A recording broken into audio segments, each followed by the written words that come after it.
Oh, yeah.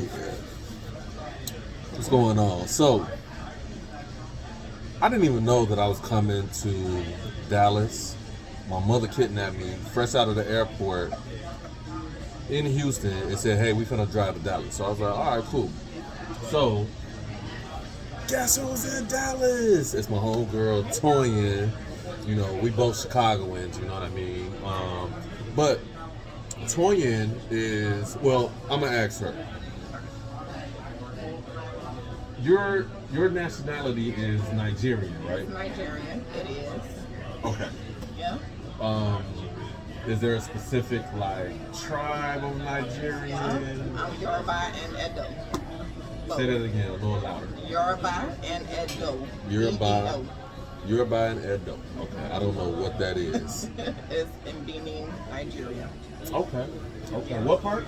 Benin, Edo State. It's Benin. more like southern Nigeria. Okay. Southwest. Southern, southwest Nigeria. Yeah. All right.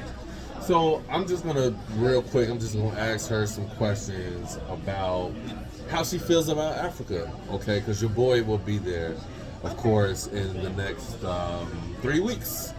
You know what I mean? So, big move. So, Toyin. Okay.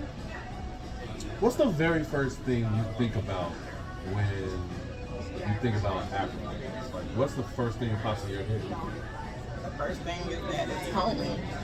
It's home. You have nothing but love when you touch down in Africa. You see nothing but us. And brown, all colors of brown in Africa. So it's just home. It just feels like home. The first time I went, I was just like, wow. It doesn't feel like it's back in the States because you experience so much, racism and stuff, and you just feel like you don't fit in. But over there in Africa, you feel like you fit in. They accept you. Of course, they're going to hear your accent, so they're going to know you're not obviously from there. And for me, that was the case. They were like, oh, you're Nigerian? You don't sound like it. And I'm like, of course, because I wasn't born in Nigeria, but of course, both my parents are. So I feel good. It just feels like home. Feels like home. Okay. So how many times have you been to Nigeria? I've been a good 6 times since the first time I went in 2003. You've been 6 times? 6 or 7. Since 2003. Yeah. Now, when you're in Africa, do you only go to hello? Doing well, guys? Yes, sir. Yes. Yep. So far, so So good. I saw the camera going. I was like, Yeah, we're doing our little interview thing. okay, John, I was kind of like, oh wait, I see the camera. Let me just make sure I got it. Real incognito. No, we're good. We're good. Thank you, honey. Nosy, just mess it up. Trying to mess up my YouTube. We're going to have to All cut right. and edit. All right, so you've been to Nigeria 6 times. Have you been in any other country in Africa? I've been to Morocco once, and that was just for like a day to Casablanca. Okay. How was that? That was great. I visited the mosque there. I guess it's one of the biggest mosques in Africa. I forget the name of it. I don't know. It just felt so peaceful as soon as you get there. It was nice. It's right off the ocean and everything. So yeah, that was the only place. But I would love to visit other countries, of course, sometime soon. Okay. Now let me ask you this. So, what would you say the biggest difference between the brothers and sisters in Africa versus the brothers and sisters in America? Like, what's the difference between the Black Americans and Africans? Over there or over here? Over there. I don't think there's too much of a difference except for maybe how you were brought up. I think being brought up over there is kind of harder than it is to be in the States, specifically Nigeria. Like, you're either rich or you're poor. There's no in between at all. No middle class. There's no middle class. It's really all about who you know. The politics over there is really not so great. I don't want to knock it too much, but like the politicians out there really don't put back into their country and taking care of their citizens and things of that nature. They pretty much pocket the money and take care of their family, and that's it. So is that why there's like dirt roads and like that's why you don't have paved roads. You know, there's potholes everywhere. Your car, everybody got a dent on their car, or their axle and everything is jacked up because they done hit so many hoes. For example, we were out there and some had some of my cars because we hit something and it was just like everything was out of place. The car was going like this, and then it's hard to find a mechanic too. Oh no! And then another thing out there is don't tell me that. If you find one, you really you have to have a mindset where whatever price they give you, you're gonna have to hustle and knock that price down because just off your accident alone, they're gonna try to get you. Yeah. Just gonna let you know that just right off the rip. They're gonna be like, oh, he American. Okay, we're gonna try to get all the money we can out of him. So you gotta learn how to negotiate out there. Oh yeah. You gotta know like what the price is. You gotta do your research. I'm a master negotiator. Okay, so good because you don't need that. I'm a sales guy anyway. I be needing my mom because she be the one going down. They tell her 100, she probably gonna go all the way down to about 20 dealing with them.